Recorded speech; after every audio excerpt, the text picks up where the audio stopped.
Welcome back to Mobility Project. A couple questions that came up on the blog that I want to talk about. One is this continued business about elbow pain. When we don't have a name for something, we call it itis. An itis is an acute inflammatory response lasting somewhere between 3 and 13 days. And when you overdo it, like you say you take the chuck it in your ball and you're throwing the ball a million times and you just blow out your elbow, that's an itis. If it's hot, you need to treat it like ice. I almost said ibuprofen, suckered you, ice, fish oil, rest. I want to show you a couple things. When we have a flaming hot issue here, usually from my thinking, is it's rarely about just the insufficiency of the tissues here, but it certainly can be about the pulling of those kind of insertions of these musculature on these elbows, on these condyles. But when I see most of the time, when I see a hot elbow, it always goes with this lack of shoulder positioning. Now take a look at this. We work on this internal rotation all the time. We're a big fan of internal rotation.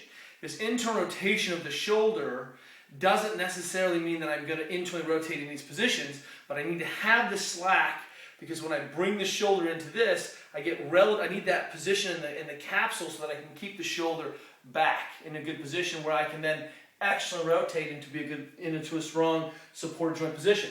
What often happens is as I throw or as I back squat, as I do a lot of pull-ups, if my shoulder isn't able, I don't have the capacity to keep my shoulder in a more neutral, on the shelf, wound up, close packed position in the back of the joint, then what often happens is that elbow comes forward and I expose this tissue to a significant valgus strain.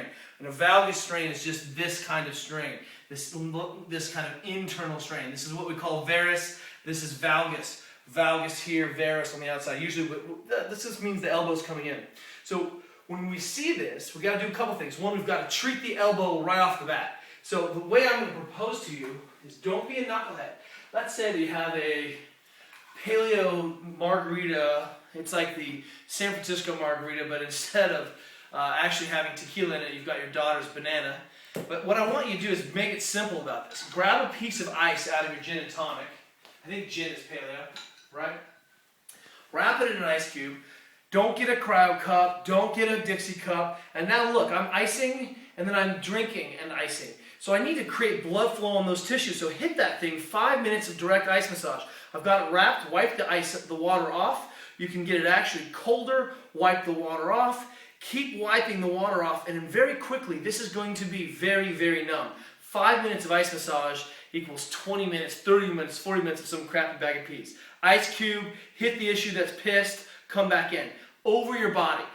If you're having pain in a joint or in a tissue and you're not icing, you don't have a problem. That's that simple. Simple. If you have a pain or a problem in a joint that's causing you issue and you're not icing, you're lying. You don't have a problem. So start dealing with it. 5 minutes of ice massage is very powerful. Creates a bunch of blood flow, a whole host of things. Okay. The other thing we're going to think of is, hey, if I can't get my shoulder back in a good position, I'm exposing myself to a valgus force here that can smoke me. We know that the thoracic positioning, being able to be supple through the thoracic spine, allows this to happen. Today on the main site, you've got a ton of knees to elbows, you've got L-sits, you've got burpees. It's going to require lots of extra rotation, otherwise it's going to be overextended and the shoulder potentially is exposed to a lot of this valgus force over and over again. This is a roller that came from Rad Roller. These guys sent us one, this 2 lacrosse balls, and they figured out a way to anchor them together in a much sexier way than the 2 taped together balls. I think you get them at Rad Roller, but you can see that they're analogs, and the difference is that you're not, I mean, this one's junky and ugly now with the dog hair, but it also has my skin attached to it, and this one is cool. Rad Roller. So, you need to hit the thoracic spine for a couple reasons. One is to improve that thoracic positioning, but also remember that if this is a neurodynamic problem, how the elbow is going through the nerves going through the elbow, if I'm not supple through the upper back, then I'm not giving slack from the nervous system, feeding it forward to the elbows. Remember that if I did a live ultrasound on this wrist and flick the wrist back and forth, you can actually see the nerves tuck from the other side. This is the truth. And so your nervous system is a container, or your nervous system is a finite length within this container. So I need to make sure that the container is supple so that I don't screw the nervous system down and then end up with a pull of that nervous system right around the elbow. Okay, so either way we treat it. In fact, check this out. This is a wooden spoon, and the Chinese have a concept called Gua Sha. And Gua Sha is taking a Chinese soup spoon or some kind of wooden spoon and actually raking the surface around an injured tissue, trying to create blood flow again. Especially relevant if I have tendinosis, which is kind of a junky tendon sheath problem, which is what normally problems that are going on for 2, 3, 4, and 5 months. So here's homework today. Gua Sha. I probably butchered the name of that. I'm sorry. Take a look at this.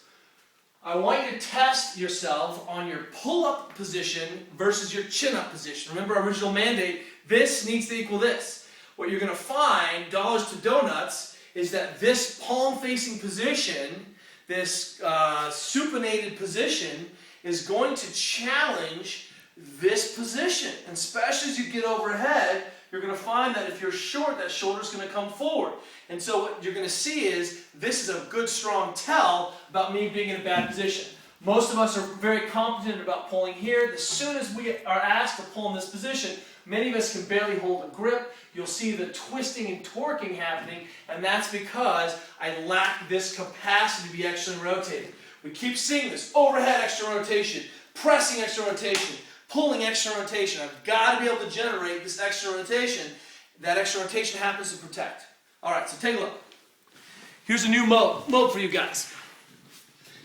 When you are doing the swimmer stretch, do not pull your arm across your chest. That is an impingement test. It's an analog for seeing how impinged I am. What I mean to do is drive the shoulder to the back of the socket, like we did with the thoracic spine yesterday. So I'm going to lay here. I'm going to hook my arm into this thing. If this makes you feel vulnerable, sketchy, don't do it. But look, I'm going to get some lateral distraction. Remember, the shoulder is just a little hip. This looks like the hip mode we do. The band is pushing me laterally. I'm going to hook my hand, which moves me into external rotation. Hey, there it is. And then I'm going to take this hand and push it through to the back of the shoulder. And I'm going to drive the direction of forces through the shoulder. I can pull the shoulder tight. What's happening is I'm going to push down into the back. I'm not going to get that impingement. And I'm going to mobilize here, back and forth. I'm just pushing straight through the femur or through the humerus into the back of the shoulder. I should feel a little stretch there. And while simultaneously I'm getting kind of this distraction. So take a look at this. I'm just going to do this for 2 or 3 minutes. I've done it for 20 seconds. And let's test retest and tell me if you don't see a better shoulder position here. Absolutely. I'm in a stronger setup. I'm exposing this arm to much less valgus torque here because I've just spent my second opening up just like the hip. I want you to go do the test on this. See how many chins you have, then flip it over and see if you can double that in pull-ups. Or you can do the opposite. I want to spend some time on this thing, hit that thoracic spine, ice your problem, and then let's give you one for the hip. Take a look. We're going to start here, just normal flexion. I can hit this piece in the back. Adrian likes to lift his leg off the ground, squeeze his butt, press down. This should be a familiar position to you. Let's go hunting through the back hip here and try to really bias some of this lateral tissue in the hip, in the chest.